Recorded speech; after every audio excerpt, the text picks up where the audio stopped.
Hello and welcome to the Runners World podcast with me, Rick Pearson. And me, Ben Hobson. Today we're talking with Justin Reid-Simms about running and mental health. We sure are. I mean, it's a topic, Rick, that we cover off in most episodes, I would say, in some capacity. But this is the official week of it. So if you're ever going to do anything, tick that box and do it this week. But it is an incredibly important topic, so wanted to make sure we had something specific on it. And Justin's story is a very relatable one, probably to many, and also one of great interest in terms of running's role in how people cope with mental health issues and use it as a form of I don't want to say medicine, but a form of coping. Absolutely. He's also quite a funny man, isn't he? So there's a sort of there's a lightness of touch to what he says. So it's also a fun one to talk about. And I like that. He's, my intro, after I did the intro for him, we found out even more things that he can do. Oh, it's unbelievable. So he's not only is he a running coach, he's a trained chef. What's the other thing he could do? Was he a lion? He was a lion tamer. That was it. No, but he's a jack of all trades and a master of some. Very good. There we go. Yeah, very good. Very good. Talking about jack of all trades, Ben. How's your running going? Yeah, they're absolutely perfect segue. My running's been all right, actually. I didn't do any this weekend because I had a big bike ride planned and did it, and that was great fun. But I managed to crash, which is, excellent. Sometimes what happens. And I've got a bit of a sore leg, so I might hold off running this week until it's just a bit of a bruised muscle. Rather than that's... This was a big old cycle, though, wasn't it? It's like a proper event. Yeah, it's like a charity ride, but mainly sort of bit off-road and stuff like that. So yeah, it was a bit bumpy and a bit fun. So nice. Yeah, it was good day out on a Saturday. Well, half a good day and then half a sort of like character building afternoon ride. But yeah, it was good fun. How's your run going? Yeah, as well. I'm trying to create the most cowardly route possible, the flattest route possible. So we haven't got any canals my way, but there is a river. There's a kind of river run that I can do. It's called the Waterlink Way, and it goes kind of up to Deptford, and then it sort of goes down south towards Croydon. So yeah, me and a mate George were running some of that.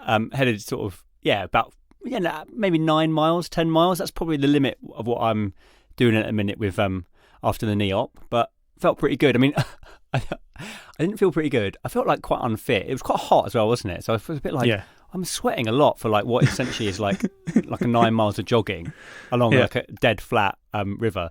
But it always takes me a little time to get into I guess we're approaching summer running, which is pretty exciting. But the first few outings in the heat, you're like, oh my God. That heat adaptation, whatever it is, where you suddenly go, I'm going to need a big drink after this, and it's not been very far or very fast. But yeah, well, I'm glad, mate. It sounds good. Yeah, it was good. 10 miles of running. That's 3.1 away from the half marathon that we got to do in September. I know. Yeah. It's getting close to me, Ben. You're doing a lot of cross. You've gone big on cross training, haven't you? Yeah, that's my thing. Yeah. Sure. Let's say that. Let's go with that.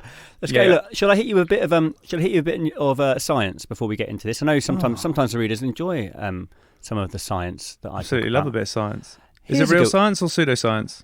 Well, we got in trouble because someone wrote in and said, as amusing as your pseudoscience chat is, a lot of the studies you're talking about are genuine, bona fide studies, and it's slightly disrespectful. So, oh dear. I thought, okay, fair enough. I mean, that is true. It was all said in jest, but sure, okay. Yeah, exactly. Yeah. Hey, look, I'll tell you about one about an optimal diet. So this was quite a popular one. So an optimal diet can add a decade to your life. So it says we all know that eating better can increase longevity, but perhaps we underestimate the impact it can have. So apparently, if you went to an optimal diet, age 20, we'll get into what an optimal diet is in a second. You could add 10 to 13 years to your life, and even if your 20s were spent in takeaways and getting drunk and all that kind of stuff, even by age 60, if you went over to the optimal diet, you could add 8 to 9 years. So it's not too late for most people. Yeah. Well, the takeaway from that is literally get a takeaway until you're 60, and then that's one possible conclusion from that, Ben. Yeah. oh, sorry. Yeah, I mean the other way is start with a good diet in your youth and live forever. It is good. And I think even at 80, you might add something like 3 years. So the optimal diet compared to the Western diet.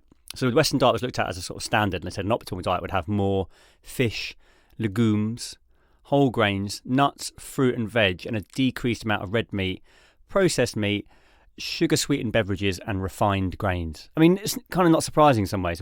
There's nothing in there that you wouldn't necessarily think. I mean, the whole refined foods is bad, so that's kind of like makes sense. Red meat, that's interesting. That's sort of, taken off the list. I'm not a big red meat eater. I don't think you are either, but still. I've always thought that the occasional bit of it was beneficial for sort of certain nutrients. I think that's probably still true. I think that's still true, Ben. Yeah. Okay, good. Before anyone I get taken down. The thing is, you go into the diet world, it's almost not worth it, isn't it? It's almost it's very difficult to generalise on food. It's also personal and applicable. But anyway, I'm glad that if you have an optimal diet, whatever that you've said, that includes pretty much everything, that you can extend your life. Yeah, big time. That's a nice thought. Hey, look, before we extend the intro any longer, shall we get on our guest of the week? Oh, he's on fire today. Absolutely on fire. Yeah, it's a great idea. Let's talk to Justin. Guest of the week, here in the studio. Guest of the week, sometimes on the phone. Could be an athlete, could be a physio, or a complete unknown.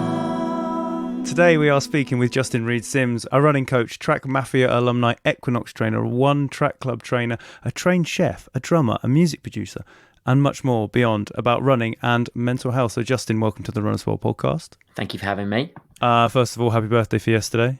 Thank you. It's definitely a little bit tougher to train than it was 10 years ago. That's my takeaway for reaching my mid-30s. The ageing process. Yeah, who knew? Who knew? So I mean, that's quite a build-up, quite an intro. But what was your route into running? When did the running bit start? So I was really involved with sport as a kid, rugby, football, and then sailing, and that was my big thing. Like Team GB sailing, big boat stuff, scholarship down to the coast.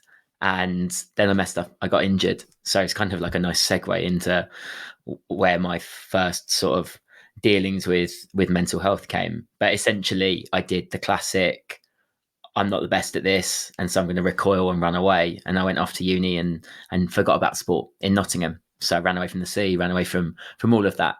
And I didn't find running till my mid-20s, really. I was training at a boxing gym in Essex, and I'm not particularly tall. I didn't want to fight big boys, so I thought I'd stay light, and that's like actually now 10 kilos lighter than I am now, 62 kilos.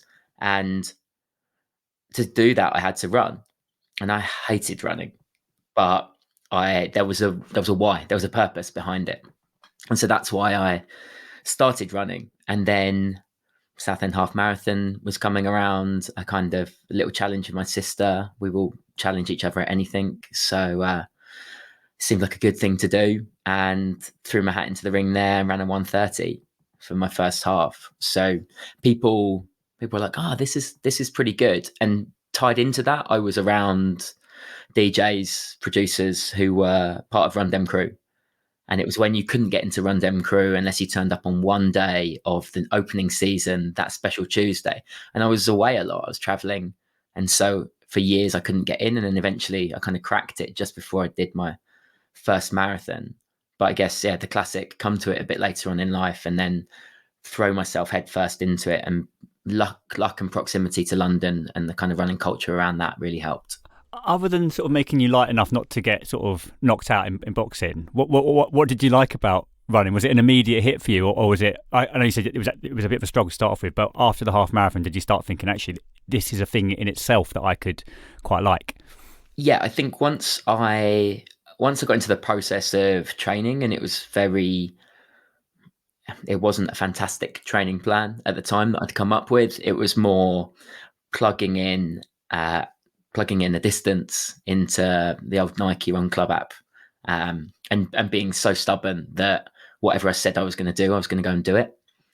And then it started to become a bit more of a, wow, look at where I live, look at how close everything is. Because I think this was when I was living in Essex, and then a similar thing happened moving to London. Is you suddenly go, God, this place is really small, and places I thought were a long way away, actually, frustratingly, then once you're really into running, you're like, God, how am I going to plan 20 miles in London? I mean, I've got to run across the city and back again.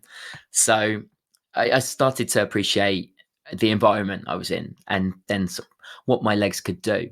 If you look back at running, how it was and what running is to you now, how's it changed? What's the biggest takeaway from it? Like the career side of it, or just the challenges that you've completed? Or I think it's a bit of a balance of the two. I'm incredibly lucky that I essentially, through making a lot of mistakes and then going and working with coaches and my natural geekiness and desire to understand things, drew me down to the route of coaching. And so, classic, ran my first half and then got runner's knee. Didn't know what an IT band was. Yeah.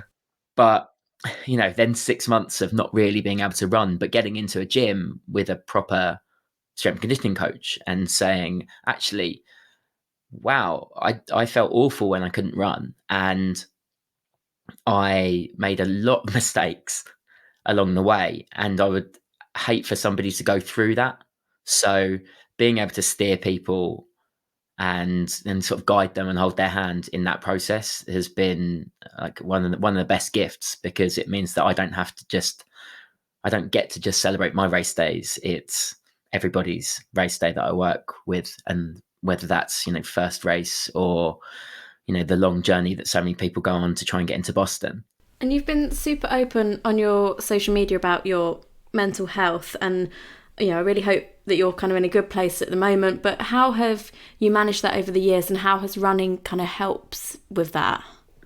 I think early on, running was actually probably a fantastic mask for some pretty unhealthy behaviors. I've been really open about this in the first essay that I wrote, that actually running for me became this physical, activity, this physical manifestation of how I was feeling internally.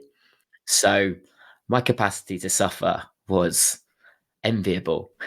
It isn't anymore. Yeah. Part of the process of getting well is actually then going, that's not a very good way to think about running. But a lot of people, I think there's a real easy mask with something that seems to be a healthy outlet, but actually can be so much about control and the way you set down a plan and then follow it. It can become a little bit a bit of a kind of obsessive behavior. And I think there was certainly tinges of that for me. And although that spurred me on in a performance side of things, and where everyone has that stage where you're getting quicker and quicker, it's just mine was probably fueled by something slightly less savory than other people's desire to get healthy. It then, on the other side of that, becomes, I've said it to a couple of friends who've picked up running through COVID and through the last couple of years recently. It's still my best thinking time, whether I'm on my own or whether I'm with somebody else. It's an incredibly present activity. There's not much else. I don't listen to music anymore. I actually listen to podcasts sometimes and sort of pop those on, but it's more to kind of slot myself into that conversation and get an idea of how hard I'm working. And really, I sort of enjoy the being out and just listening to my breath and listening to my feet. It sounds very boring, but actually that's part of what has kind of been the continuous side of running that I grow to appreciate more and more each time I go out. And certainly through layoffs and through times where I haven't been able to run, it's a thing I miss the most. It's interesting, sort of like the split between running as a coping mechanism and running as possibly a source of anxiety, and it's something that we've talked around A mutual friend, Leon, he came on and talked about how he, running alongside discovering medication, and actually there's that sort of medicinal side of life, and running was all part and parcel of this package of coping. And Jane, you've talked about your anxiety with running and how it's been the source of quite a lot of anxiety, but also the remedy for quite a lot of it at the same time.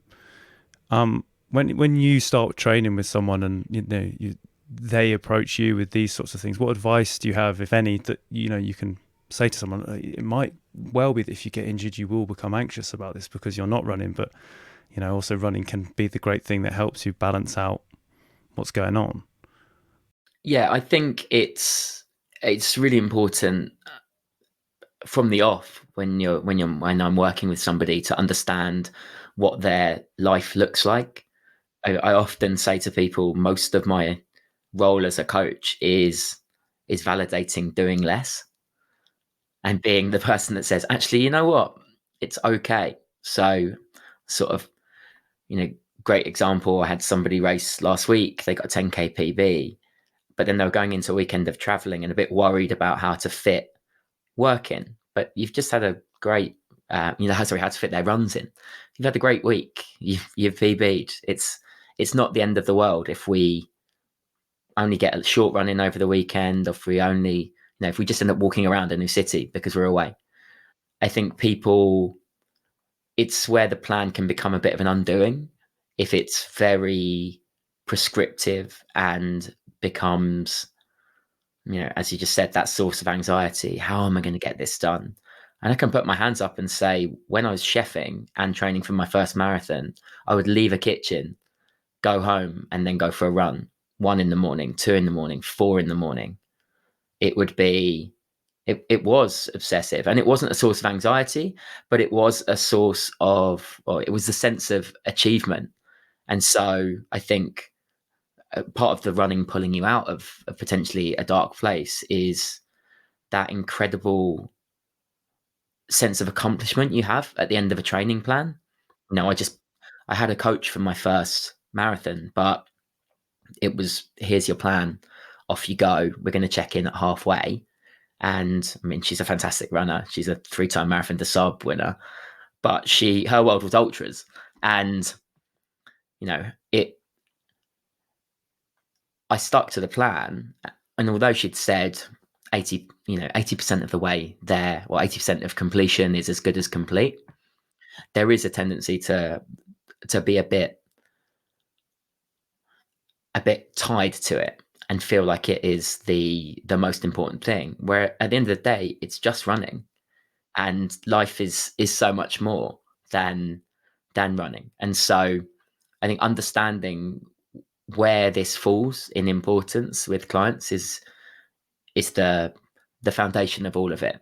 Because if you want to qualify for Boston, or if you want to run a PB, the way you go about things is going to be slightly more obsessive or slightly more out of balance, I think, than it would be if you're just trying to get into running and trying to find an enjoyment with it.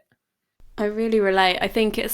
I wonder if it's because I like what you said, where it's like if you're using running to kind of pull you out of something, which is definitely how I got into running, to kind of get over mental health problems and eating disorders and whatever. But then it became, at the same time, I have to monitor when it's becoming a stress and when it's causing me anxiety.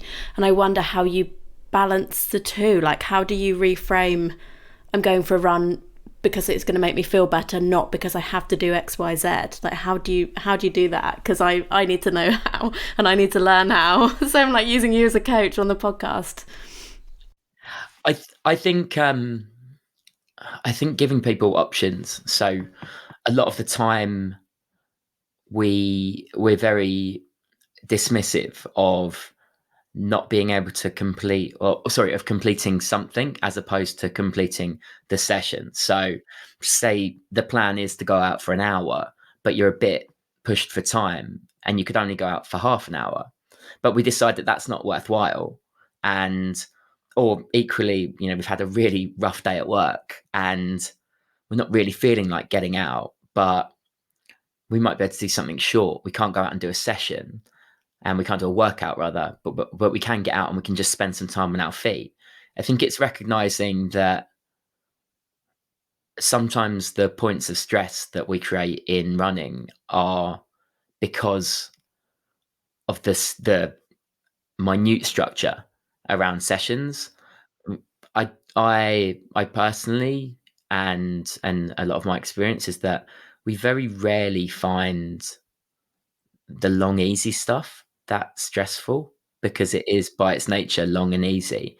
But when you get into the 15 minutes at marathon pace, 4-minute float, another 15 minutes at marathon pace, and suddenly this lovely I'm out on a Saturday morning or I'm out on a Sunday morning experience is so much more. There are all these moving parts, and you don't want to mess up any of them. And so it's normal to be a bit nervous going into sessions, I think, but it's also I think it's important to know that you have options. You can just go out for a run, and that is not a bad thing. So even when you're serious in inverted commas or dedicated, you're allowed to just go out and enjoy running. And I do think part of it is the social pressure, the social media pressure that we all find, because everybody, whether you're one of the Strava runners who just lets everything upload as morning run or afternoon run, or we're getting a full breakdown of what you've just done in a session, it's there. It's in your face, and you're getting an email saying someone's commented, here's your kudos here. Well, or maybe that isn't enough kudos. And so there are other pressures, I think, that we can also limit our exposure to. It's funny, Justin. Jane, you may not know this, but it's blown up all over the internet. Jane's got a joy plan, which is basically it's kind of changing the metrics. So it's saying, like, instead of like the success of this plan is based on me getting faster, the success of this plan is actually based on me getting happier, which I think is actually really enlightened, and it'd be quite an interesting concept. Has anyone ever come to you with a request like, I just want to run to make myself happy? And is there anything that you would say to people to sort of maximize happiness in a training plan? What are some of the things that people could do? So nobody's come to me asking for a joy plan, although I really want to hear more about it. Yeah, watch this space. When I write my book on my joy plan, can you be the coach? Honestly, I'm intrigued. I need to know more about this. Yeah, it's just to run for joy. You've got to run to be happy, and you only do sessions that make you joyful. So I don't know how you would coach me on my joy plan, because if you put an 8-mile tempo session and that didn't make me joyful, I wouldn't do it. So it's probably uncoachable. But the end goal of the joy plan is to feel happier and to run, because I find, again, I think I'm uncoachable, that training for a plan makes me really stressed, and actually running makes me really happy. So that's the joy plan in a kind of 60-second roundup. Elevator pitch, yeah. Yeah, but it sounds great. I think I've worked with a lot of first-time marathoners, and people that get charity places, and I will always say to them, if you hate running at the end of this, I've done my job wrong. And touch wood, nobody like the few that have gone through that process that have been really nervous at the start, but have a sort of an overarching goal of, I want to raise money for this charity, it means a lot to me. They're all still running. And I think part of what I said as my role as a coach of validating doing less is understanding where people are to begin with. It's really easy to promise the world to a coach when you start. Yeah, I can train 6 days a week, double days, throw yourself at it. And it can really quickly become overwhelming. And I now look at people and say the consistency in all of it is what we're looking for. And if that means you can run 2 times a week, 3 times a week, and still enjoy it and not be missing out on other things, then I guess my kind of joy plan would be a lot of scaled back running, so that it's got time for other things. Why don't you go for your long run on a Saturday? Because it means you can have a social life on a Saturday night, and you can enjoy a lazy Sunday, and then maybe get out and go for a walk. I think a lot of the time we all kind of went walking crazy in lockdown with get outside and get your steps. But it's so important, and we're kind of, it's easy to forget that the sort of low level activity of just getting outside and going for a walk has exactly the same benefit of going outside for an easy run. And often it's getting out, it's getting away from your computer, it's wherever you're working, whether you're still working at home or not, it's getting out into a bit of green space or getting out into a bit of nature and just moving your body. Joy Plan Chapter 1 done. Thanks, Justin. And how are you doing now, Justin? How's the world with running with you and your mental health? It's okay. I think I had a little wobble with running, just my relationship with running last year, a few changes in life and work, and I'd been due to do London last year. I still haven't done London, despite having got a good for age place, qualified for it, and then sort of a long layoff from running, where I didn't run for 280 days. Not that I wasn't ticking them off a calendar like that, but I'm back on it now and in a good place. So for me, I guess my sort of joy of running in lockdown was that I lived around the corner from a good friend. We did Victoria Park 4 times a week. We went and saw the giraffes at the zoo once a week, and we went and did a loop of the Serpentine once a week. So 6 runs a week. We had the same conversation about how he stopped listening to hip hop in 1995 and doesn't think Jay-Z's ever had a good album. And it's fine, he's like 10 years older than me, but we would just go out for a run and get coffee, and it would tee my day up. Yeah. In all of that. And then actually when I moved back out of London, I didn't know where I was at with running by myself again. I think it's a kind of blessing and a curse with how easy it is to run with people, and then suddenly when they're not there, you can, the same as when someone jumped into a plan and like a coached session, and we're just like, but we were just running, off of just running like that. I managed to run a 3:07 at a virtual London by myself on a rainy day, so without really doing any training, just by going out and running.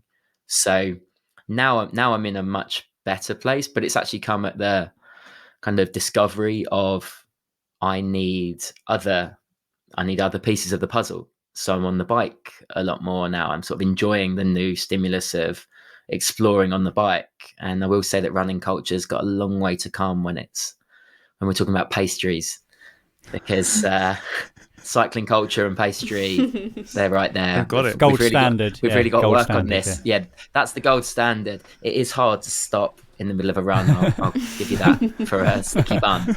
But I would say, yeah, that's maybe why the ultra world's looking a bit enticing to me now. Have you mentioned at the beginning the sailing? Do you ever find yourself drifting back towards these things? Have you been out on a boat recently? I haven't, but I'm by the sea, so I'm out in the estuary, and so it's definitely something that I find calms me down a lot more, being by the sea. And again, it's why opening up the sort of point to point running for your long runs was quite a revelation for me a few years ago. I just went, I'll just run there and get the train back, or get the train there and run back. Yeah. I sort of I like the idea of being able to explore on 2 feet, and then being able to go, wow, London's tiny. Have you ever worked with clients, Justin, who maybe had poor mental health when they came into running, and running's been a real boon to them, and actually it's kind of transformed the mental health side of things for them? I think it's definitely worked alongside other treatments, whether it's been medication or whether it's been therapy, and I think a lot of that comes down to that sense of the kind of double-edged sword sense of control and accomplishment, in that when you're feeling a bit hopeless and a bit lost, anchoring yourself to something and saying, I'm going to follow this for the next 8 weeks, the next 10 weeks, the next 16 weeks, however long it is. And then getting there and getting to the end of getting to a finish line, getting a medal, achieving what you want to achieve it can be, I kind of piggyback it into the rest of your life. You can go, well, if I can get my head down and do this, and it's not in a lazy way, but it's if I can do this by putting some focus into it, then actually maybe trying to fix the other pieces of the puzzle would be possible. And I think we lose that a lot, but physical activity and running in particular can be this really manageable goal. And London running community is funny because everybody just jumps up to marathons quickly as possible. And we have this real problem in the UK anyway, where we just double distances. In the US, people do 10 milers, they do 5 milers. There's all these like nice stops along the way, and there's loads of them. Whereas I can only think of the Great South Run as like a 10 miler that's relatively big. So I think not biting off more than they can chew is a kind of the other kind of part of coaching is going, can you really commit to this right now, and what else is going on? But running with everybody, a sort of great example I have actually, I train a couple, they're now married, and I was training the guy for the Great North Run, and he said that it was the first time he's been out by himself, for 30 minutes, for 45 minutes, not listening to music, not plugged into his mates, and couldn't believe how freeing that was, because the rest of the time he's at work, he's on calls, he's with his fiance, he's on playing COD, all of these things, you're constantly with somebody. And I think being able to almost quieten down the distraction around you and then listen to what's going on in your own head isn't necessarily the nicest thing to begin with. But the more time you spend there, the more enlightening it can be, and the more rewarding it can be as an endeavor to get out there and go, you know what, this is really me time. And it's not, and I don't need a distraction from me. I can actually, I like me and I like hanging out with me. It's just, it's hard to do it when our phone's in our pockets and, we're constantly connected to other people.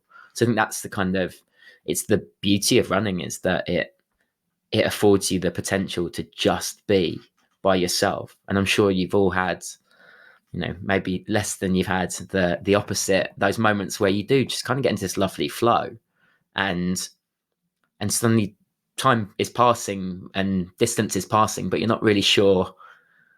You couldn't put your finger on how quickly or slowly it is moving. It's just this really nice moment, and suddenly you pop up on the other side and you go, oh wow, I'm here.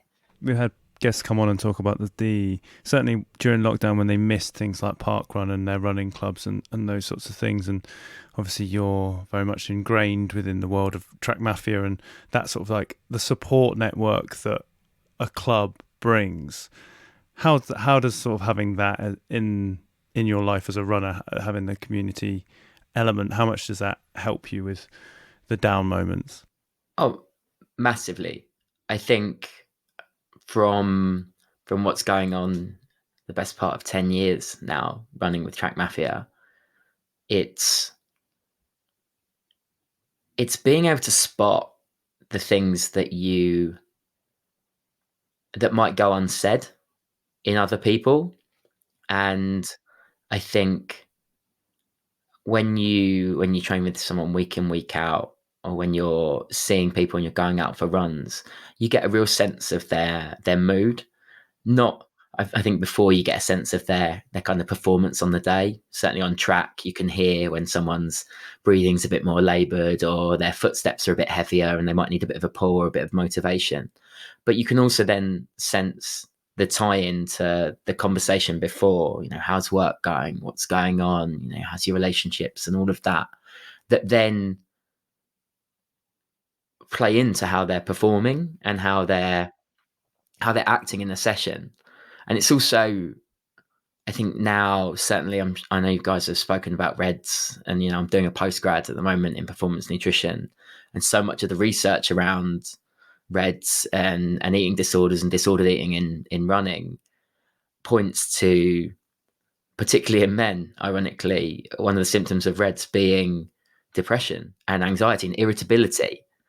And when there's this aesthetic demand on people through social media and through, just generally looking at what does a fast runner look like, I think much more you can pick up on if people are a bit crabby and a bit, but also their body's changing, or they're not happy with their body. You can start to pick the pieces, like put the pieces together and say, are you okay? Are you eating enough? Because we're all susceptible to the demands of, looking good or wanting to look good. And endurance sports in particular have, I think, such a troubled relationship with body image.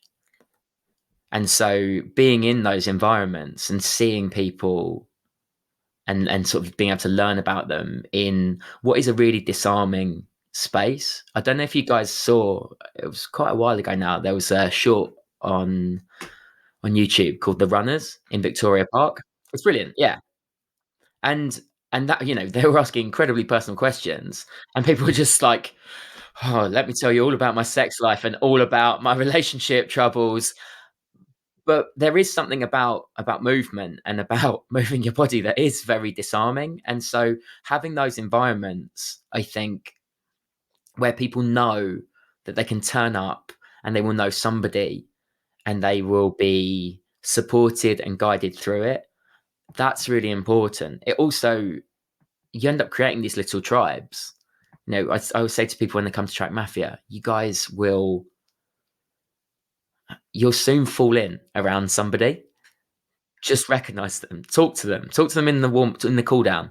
Once you've fallen in the session and you know exactly where you are, or roughly where you are, and then they'll turn up and they'll say, oh, great, that person's here, because they know that they're going to be running together tonight. And, over the weeks, over the months, that bond and that friendship, it starts by just being similar in your physical ability, but it develops into so much more. Justin, thank you so much for coming on to the podcast and having a discussion with us about running, the great power that it has in helping people. If anyone wants to get in touch with you, find out a bit more about what you do, what's the best place to find that information? You can either go to House of Cardinal on Instagram or tap me up at alamerathletic.com. And yeah, we'll put some links in the bio and all that stuff. But yeah, thanks so much for coming on. Thanks, guys. So that brings us to the end of this week's Run As Well podcast. A huge thanks to Justin Reid-Simms and to you, of course, for listening. If you are struggling with your mental health, depression, experiencing feelings of isolation and loneliness, there are a number of charities you can reach out to. The Samaritans at samaritans.org, Mind, which is mind.org.uk, Calm, which is thecalmzone.net, and Beat, which deals with eating disorders, which is beateatingdisorders.org.uk. Thanks for listening. You'll hear from us next week.